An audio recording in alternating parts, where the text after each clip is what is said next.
isn't everybody wasted by 11 a.m.? Like, isn't everybody in a blackout right now?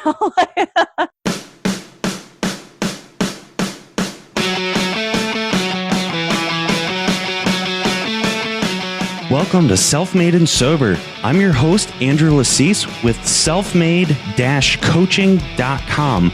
And in this podcast, it's my job to interview people who are not only crushing it in business, but have also struggled with addiction in the past and are in long-term recovery. Be sure to join our Facebook group where we help entrepreneurs grow and scale their business at facebook.com/groups/SMC Mastermind, like Self-Made Coaching Mastermind.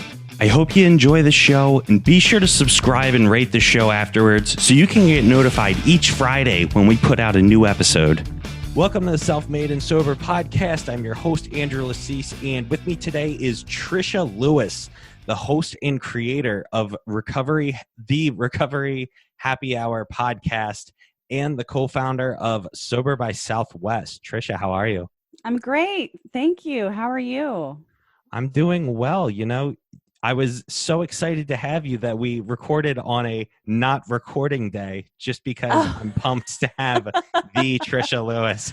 Thank you. Thanks for working with my schedule. It was a wacky October, so I appreciate your patience. Yeah, definitely. And now that we're in November, you're coming up on the third going into fourth year of sobriety next week as of this recording, yeah? This is true. 11/14. So this year it kind of snuck up on me. I was kind of busy. So I think that's a good place to be in. Yeah, well, when it sneaks up on you, then you're probably not counting the days. Has that always been your situation where it's not counting the days, or is it a little different? No, I love achievements. I'm always no, I love milestones, and the further along you get, the fewer milestones you have. So the fact that this year snuck up on me, that's weird. I normally am like, I'm all about like, hey, I've got this many months, and I'll go like buy myself a cake and eat said whole cake.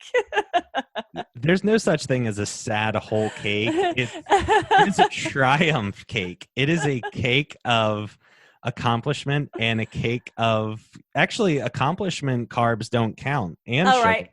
Yeah, that's right. I forgot they had them removed. Yeah. It's one of those, placebo things. Like if you're eating cake because you're sober, then it doesn't count. And that's one of those third year tricks that you uncover, is that the celebration cakes don't count. But what did early sobriety look like for you versus what it's looking like now? Early sobriety looked like work. Early sobriety felt like a checklist. Like I'd wake up and it's like, okay, I have to do this, and I have to do my prayer and meditation, and then I have to call this person, and then I have to go to this meeting, and then I have to journal. And everything was like, check the box, and do the things so that you can level up. And then I think that the gift of sobriety is when you learn to let go of a lot of that, and you relax your grip on things and really dig into that surrender process. And that's where I'm at right now, which is a lot more, freewheeling, like whatever's going to happen, leaning a lot harder into my faith, and, a lot less, it's not like I was white knuckling it or relying on willpower, but sobriety was a lot harder, and everything about it was new in the beginning. And now that it's not so new, and I can sort of make this process my own, as long as I don't drink alcohol, I can relax and do it a lot more. And you were one of the people, correct me if I'm wrong, that alcohol was the big persuader, or were drugs like a Not really. Drugs were always something I could kind of take or leave. Alcohol just really crushed me though. And that was my first love, and that was really my only love. And that was, that's what made it so hard to let go of at the end. And so coming to the end of your drinking career, November, a couple years back, what would you say is just the moment where you decided, I can't do this anymore? A couple of things. One was that my body was just starting to give out. I'm pretty petite. I'm 5'3", and the amount of alcohol that I was consuming.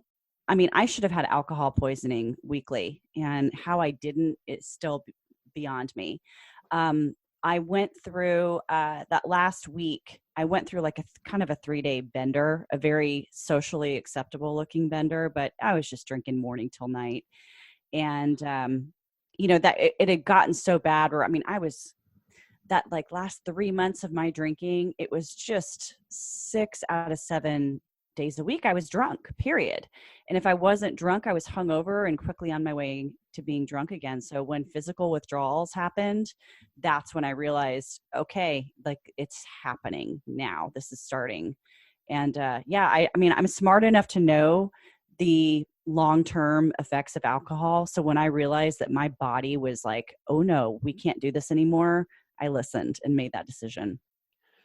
And were there sort of in and out bouts, or was it just I'm done and first try, you're nailing it? There were definitely in and out bouts. For the last 10 years of my drinking, I probably, I did a lot of those. Oh, I'm going to take a couple of weeks off. I'm going to take a month off kind of thing. And, thinking that I could do a little reset and then go back to drinking like normal. But I noticed that month and that couple of weeks kept getting shorter and shorter, and I could never really complete that original goal. So it was never like an attempt of, okay, I'm going to stop forever, because I didn't want to stop forever. So, but I knew it was going to have to happen someday. That was always part of the plan. I mean, I come from a family of addiction. So I knew that eventually I was going to have to get sober, but I didn't want to do it until I was ready. Cause I knew that once I really started it, it was going to really suck if I went back to drinking, that I was probably going to ruin it forever. Yeah, kind of like that Cortez burn the boats, just jump in 100%. So when you're first getting sober, what are some of the strategies that you're using? Are you trying 12 steps? Are you figuring it out yourself? What's early sobriety look like for you? In November 2016, when I first got sober, I had 3 days, and I just fully detoxed on my own. It was basically like having the flu for 3 days. I don't recommend that, though, which should be said, that if anyone is really worried about quitting drinking and the effects of withdrawing from it, talk to your doctor or talk to somebody about a way to safely do that, because I can't recommend the way that I did it. I thought, okay, well, maybe if I just listen to a podcast, I can think about, again, like maybe I'll just take a couple of weeks off. Like I wasn't really quite in it yet. Maybe I can drink enough green juices to where I can fix this. Everybody knows listening to a podcast will alleviate all physical withdrawal symptoms. Right. If you have the proper knowledge on what's going on during withdrawal. So I thought, okay, well, I've never listened to a podcast about sobriety. Maybe I'll just check one out and just see how that feels. And I started listening to Recovery Elevator. You've interviewed Paul, and I started listening to people's stories, and that's when something changed, because I heard, for the very first time, I heard somebody's story that sounded just like mine. I did not realize that there were other high-functioning alcoholics. That terminal uniqueness, I thought I was the only one who had all those rules in place, and I was the only one who could still, work 60 hours a week and be hungover or drunk. I thought I was alone. And until I started hearing those stories on that podcast, I didn't understand this phenomenon. Really, in my core, I didn't understand it. So I just started listening to those for a few days, and then listening to one of those convinced me to try a 12-step meeting. So I tried that. I dug into that. So then I was doing these two things, the podcast and 12-step. Then I joined a Facebook accountability group and really started connecting with more people. And through the Facebook accountability group, I started reading self-help books.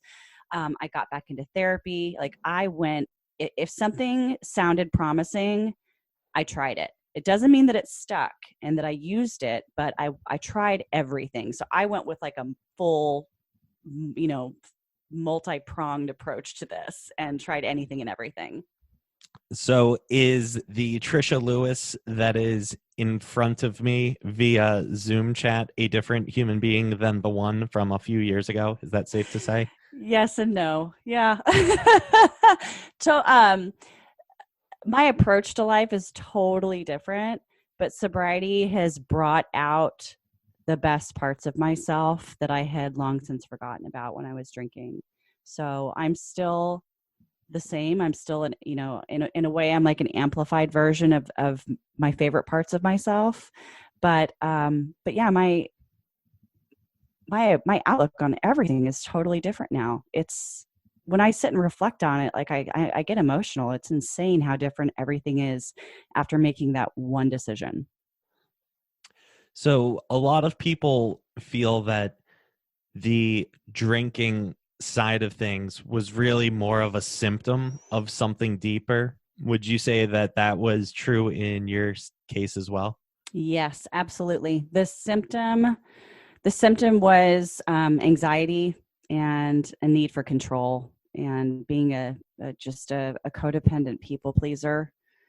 Growing up in a family of addiction, I was around addiction, and I did that thing that most siblings or children of alcoholics and addicts do, which is try to make the situation better every day, try to fix everyone else's problems, try to fix people with your love, try not to rock the boat too much. And yeah, I became a level 10 people pleaser, control freak, and I've had really bad anxiety since I was about 7. So all these things combined, alcohol really helped turn the volume down on them. And I know for myself, my experience was that volume and the insanity going on in my head. It was just a constant, everything is terrible, everything's going to hell. And then as soon as I start drinking, then everything's fine. But then I start doing stupid things while I'm drinking, which then adds to the anxiety and all the problems in my life. But then if I drink, they go away, but then they get amplified. So I need to drink more to turn down the amplification. And then I discover through recovery that it actually, I could turn down the insanity of my life and my anxiety not 100% goes away because I filled that void of alcohol with work and family and a million other things that now occupies the same space in my brain. But I would say that I don't have too many of those, any of those mornings where I wake up and I look at my phone and I'm like, oh my God, I texted that person last night because like I was working extra hard. Do Yeah. you have those experiences because of Well, it's sobriety? funny. It's funny what you said about anxiety is that, I'd say like the common theme of the last few years of my drinking was that alcohol stopped working for me. And that what used to turn down the volume on my need for control and my terrible anxiety was now starting to turn up the volume on it. So if I drink a bottle of wine, um, my anxiety would get worse, and I wouldn't feel drunk. Then I would be so mad and confused, like, why do I not feel drunk? And then that would make my anxiety even worse. And then I'd go to bed and I'd wake up and I'd be so pissed and angry that I didn't remember the night before. And I didn't have just one or two glasses. I had a bottle again. And then I had drinks on top of that. And that caused more anxiety. Plus you have the physical feelings of a hangover, which gives you anxiety. It's just like layers upon layers upon layers of more anxiety. And it was all now because of the alcohol. Alcohol wasn't fixing anything. And I don't know, that's I forgot your original question, but Yeah, I never remember anything. that's My whole life is an endless. I keep my to-do list in Trello. I follow David Allen's Getting Things Done method. I'm not sure if you're familiar with that, but it's basically like everything ever just gets written down, and then I'll address whether or not it's something that I should be oh. following through. But we were discussing about how you have anxiety about drinking, and then you drink to lower the anxiety, but then you have anxiety about the things you did while you're drinking. So it's just Hmm. it's a never ending cycle. And Hmm. to be on the other side of it, and it's like, you're telling someone who's new in recovery, if you if you go through this process, change your life, that volume will go down, the anxiety, it's not going to just disappear, but your life will just completely transform. And I thought it was actually my lawyer who, when I got my DUI, and he had like 40 some years, and I didn't want to hear anything he was telling me, but he had said, it's not the stopping of drinking, it's the starting of living. And 26-year-old just got a DUI Andrew didn't want to hear that. And so it was just, that's woo woo, whatever.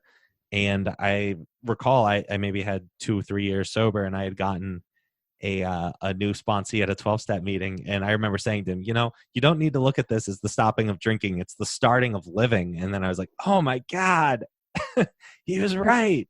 Perspective is everything. I just remembered, I have this, I think of everything in metaphors. I just had this memory of when I lived in Telluride, Colorado for a few years. And when I moved there, I learned how to snowboard because I wanted to snowboard. I thought it'd be so cool. And I thought, that was just something I wanted to do. And I did it for a year and a half, and it never felt natural, but I fought that. And I was like, no, I'm going to do this. I'm going to make this work because I want to do it. And it never took. And then one day I tried skiing, and that was like so natural and felt right. And I could do it easily, and I wasn't fighting, and I wasn't, getting injured all the time. It was like, oh, if I just like let go of this idea of this thing I thought I needed to do and went with this other thing that really worked for me, I would have had a couple of years less misery. And that's how drinking was. I just like, no, I have to drink. I want to drink. But it was, ruining my life. And once I went with this other thing that felt better and gave me such better results, and I let go of this toxic idea, everything shifted. Everything got easier. And that's how getting sober was. It sounds so obvious to say, but everything gets easier when everything is easier. But we just have this idea that I need to be this type of person. I need to snowboard. I need to snowboard. And it's maybe 2 years ago, my then fiance, or no, we had just got married regardless. My wife and I, we went skiing for both of our first times. And it was like, how hard could it be? And it's, we're like falling over, and we're in Utah. I mean, like, we live in Florida. It's not like going to the mountains exists. Like, we don't have mountains. Right. But there's like 3-year-olds that are like skiing backwards, talking to their friends. And we're like those guys that are just like swinging their arms back and forward, trying not to fall over. Yeah, learning how to ski as an adult, it makes you so mad at kids, and you're like, oh, damn you and your small, short center of gravity. It's so frustrating. Yeah. So changing gears a bit, why don't you tell us about your mindset in starting Recovery Happy Hour and what that's transformed into over the time that you've been doing it? So Recovery Happy Hour started, it went live in July of 2018. I had the idea about 6 months before, and, podcasts were such a vital part of my recovery, but I noticed as I gained more sobriety that I wasn't hearing a whole lot of stories about what happened after people quit drinking. A lot of them are, they tell the stories of what it was like when you were drinking, which is great. That serves a purpose. But I needed to talk about something else. I needed to talk about life beyond, because I met so many people who were so afraid of missing out on something, missing out on the fun, that they didn't want to quit drinking. And I was like, well, let's address that fear of missing out, and let's prove the point that life does go on after you quit drinking. So that was my approach to why I wanted to start this podcast and what I wanted to be different about it. When I started it, it was a very simple goal. It was like, well, let's tell those stories. Let's get people who have a little more sobriety under their belt and address this fear of missing out. Because I'm an entrepreneur, it turned into something much bigger than I ever expected, because I put in a lot of work to grow it into something bigger than just, a download on your phone that shows up every Tuesday. So meeting all these really cool people all across the world and interviewing them on my show, it's been really fun to make, to network, to make new friends, to, come up with new events to do, to listen to people's needs and what they need to help their recovery along, to build, retreats and online events out of that. It very, very quickly turned into something much bigger than I expected. And the whole thing has been just a giant gift to me. And it's a privilege. It is nothing but a privilege to be able to do this thing that comes naturally, that like scratches that itch that I have to work. I would want to work and create, something all the time, and to help change people's lives and to motivate them to take a different approach to recovery. And that's that you're, like you said, like, it's not about quitting something. It's about starting to live your life. It's not about letting go of this thing. It's grabbing a hold of total joy and helping to shift perspective. And you had talked about the entrepreneurship and the putting on events in, I believe it was January that you're putting on Sober by Southwest. So last March was when we did the first Sober by Southwest. That was March of, that would have been 2019. My first retreat is coming up in this upcoming January, January of 2020. And what should people expect from that retreat? What are some of the things that you're putting forward to put your own spin on things? So Beyond the Bottle is happening January 3rd through the 5th at the Magnolia Hotel in Dallas. So I've got people that are flying in from all over the country. It's pretty intimate. It's capped at 30 people. And it is 2 very intense days of workshops. I mean, anything from, meditation, brain training, exploring, journaling a little bit more, yoga. Brain spotting is a huge, huge part of what's added to my recovery portfolio this year. So having somebody come in to do a brain spotting session with everybody is a big part of it. We're doing some nutrition and supplementation. We're going hard, like 9 to 5 during the day. But then at night, I'm taking everybody out and we're going to go out and party and have a really great time and show everybody that, yes, you can go out and not drink alcohol and have a really good time. And that's something a lot of people are afraid to do. So what better way to do it than with 30 other sober people? Yeah, I know for myself, it was that in my head, it was, well, anytime that I'm having fun, it is because I'm drunk. So like, I can't attend sporting events because like I enjoy doing that drunk. And it's like, it actually wasn't the event coupled with my drinking that made it fun. It was the event itself in a vacuum is actually fun. I know. And me drinking, it's like, well, I black out doing things that I enjoy doing. Like there's not really, but when you're in the grips of it, that's your perspective. That's your the lie. That's the lie you sell yourself. And the funny thing about it is that we think that everybody at that sporting event is drinking like we do. Nobody is. I know. We think, oh, Never. isn't everybody wasted by 11 a.m.? Like, isn't everybody in a blackout right now? I know. It's so funny. And then being on the other side, like I was at IT Nation last week, and a lot of the vendors, it was like open bar, and like I had just met these really cool guys like, hey man, let's go have a drink. And I was like, I'll just have a Diet Coke. It is what it is. And they weren't like, what? I hate you. They were just like, okay, let's just keep doing the event. But like a lot of the vendors towards the end of the night, they were getting a little sloppy, which I thought in my head, I was like, as a sober person, I was like, man, these people, they shouldn't be drinking at this event. Like they should be trying to get my business. Like I am actually an interested prospect, and they're kind of blowing it because they're drunk, but I could tell, like I put myself in their shoes, and it's like, there is an open bar. I've been here for several hours. Like this guy who's talking to me right now is probably just like the other hundreds of people that I've talked to that aren't going to buy our services. But they're like, oh yeah, you just give me a call. Will you give me a call? It's the best. Like, yeah, they're not going to call it. They're not going to offer to call you because they're not going to remember. That's how I was. I was like, yeah, just make sure you call me. It's like, because I wasn't going to remember. Yeah, but it's funny being on the other side that we just assume everybody else is wasted, and like they actually aren't. Like we're in the minority. I mean, the like minds find like minds. So I mean, we'd be on like the Metro going to a Capitals game, which coincidentally is tonight in Florida, but we'd all just be like wasted and yelling and chanting.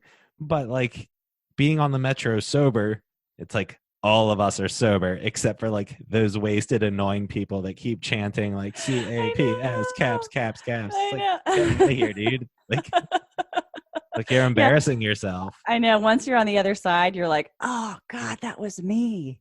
Yeah, I get it. But it's kind of like children, though, like you look at the things that you were doing like in your teenage years and you look back on it, and it's like, what was I thinking? Like that doesn't help anybody or anything. I thought I was cool and I wasn't. But like Mm-hmm. then you see teenagers doing the same things that you're doing, and you're like, just wait till you grow up and then Mm-hmm. you'll discover like this isn't what you want to be doing. But it's like we're hearing the same things that like our parents and the older people in Mm, our lives were telling us all along. And the drinking, it's the exact same thing. it's true. And I want to rewind a bit, and I apologize that I'm pleading naivete on this, but could you talk about what brain spotting is? And Yeah. Yeah. And no, it's not, it's something that's still relatively new. So don't worry that that it's not part of your, that you don't know about it yet. A lot of people don't. Brain spotting was introduced to me, actually at a recovery elevator retreat. My friend Kim is a certified brain spotting expert. She's a therapist, but this is a very intense type of therapy that, God, how do I explain this? So in the limbic system in your brain, you store memories, you store trauma. And for me personally, I had chronic pain issues for a long time. And a lot of chronic pain, even though you feel it in your body, is actually stored in the limbic system. And brain spotting is a way to access stored trauma in your brain by focusing on one spot on your brain. And you can access this spot with your eyes, depending on where you're looking. Have you heard of EMDR? yeah, I was just going to say, is this similar to EMDR? This is similar to EMDR. It's a little more focused, and it's this is a way where I have been able to tap into old stored trauma, work through it very quickly and very intensely at a rate that's like 100 times faster than just talk therapy. So when I first did brain spotting, I was able to very quickly access, I don't want to say you're hypnotized, but you are kind of like in a sort of semi-hypnotized state. When I first did it, I was able to have this insane visceral experience where I went back to my divorce, standing on my front porch, watching my ex-husband move furniture out of the house, and finally go back and grieve. When at that moment, when it really happened, I wasn't able to grieve. I was putting on a face and I was trying to pretend like everything was fine. And I was sort of able just to kind of relive and process feelings that were a lot healthier and more appropriate to the situation, and really move past that so much quicker than just talking to somebody about it. It's been really powerful for me in this last year to help me work through old stuff that's been stored away for 5, 10, 25 years. And I'm super passionate about people learning about this. This is why I'm having Kim come out to my retreat, because it's so powerful. And I feel like if you like therapy, this is like therapy on fast forward. So it's kind of like, hey, if you enjoy being buzzed, you will love being blacked out. If you enjoy therapy, you will love brain spotting. Yeah. And I can't say that it works for everybody. I just know that for me, I've responded to it very, very quickly. And, it's kind of hard to do it by yourself. There's certain ways you can sort of do it by yourself, but you need to find an expert to kind of show you how and do it with them. And there's you can honestly, if anyone wants to know more about it, you can just go to brainspotting.com and you can, should be able to find a practitioner in your area. Very cool. Right. And you had mentioned that reading and books were sort of part of the journey. Is there any one or two that stand out in your mind that are like your go-tos? It's interesting that you ask that, because that's one of those things that I tried that didn't stick. So I tried so many different things to really push my recovery. And in my first year, I was trying to read all these books that people were recommending, And at the time, it was too much for me. I had too many other things going on where that pushed me into a place of just recovery fatigue and kind of, recovery burnout. So I stopped reading those books for a long time at the recommendation of my therapist. I was going to go on vacation. I think I was 4 or 5 months sober, and I had this list of books I was going to bring with me. And she said, no, you need to read some like garbage books. That's what you need to read if you're going to be on vacation. You got to rest your brain a little bit and maybe tap the brakes on doing all those things at the same time. So I have taken a break from reading a lot of those books. I just now started one about a month ago. Well, a series of them by Dr. Caroline Leaf called, why am I drawing a blank right now? Called Switch on Your Brain. And this is a really, anything, if you're familiar with like neuroplasticity and brain training and changing the way that your thought patterns run through your head, this is a really interesting book that digs into that and tells you how to change the way you think and how changing the way you think can change your perspective on your life and sort of detox your brain. It's heavily scripture backed. She talks a lot about things that are rooted in the Bible, but she uses quantum physics and science to prove spirituality. She uses spirituality to prove science and quantum physics and really links the two things together.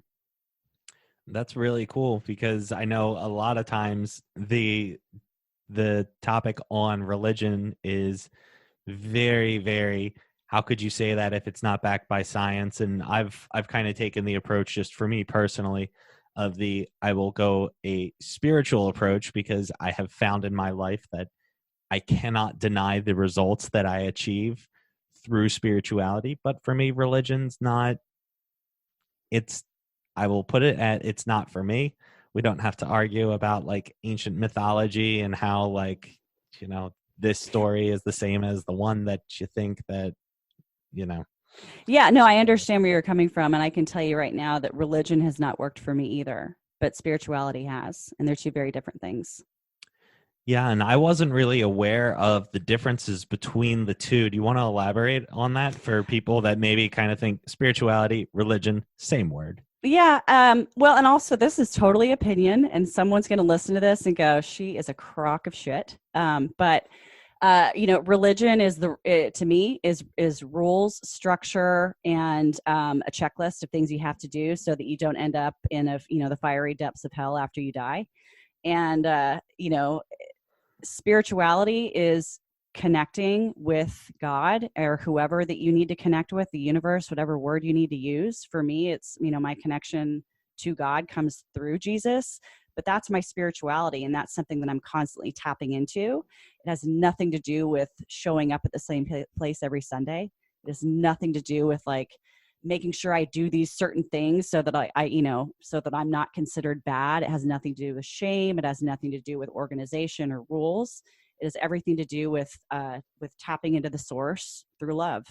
And to me, that's spirituality. I seem to find that a lot of people that really tap into their spirituality, they're usually not the kind of people that are just like shoving it down your throat. And maybe that just kind of comes with practicing spirituality, is that it's just like, look, if you want to discover this on your own, and if you want what I have, you can do what I do. Mm-hmm. But I'm not going to force it on you, because kind of the whole paradox of it is like, if I force it on you, then I am not practicing it. So, right. Well, and also, let's not forget too that like, if an asshole finds God, he's still probably going to be an asshole. And I don't know if I can cuss on this. I can try to tap the brakes on that, but finding God doesn't necessarily change who you are and how you act. It's not going to make everybody perfect, and it's certainly not going to make them be able to market their spiritual beliefs perfectly either. So, I've met a lot of people who have really, really solid foundations in their faith, but they're still jerks.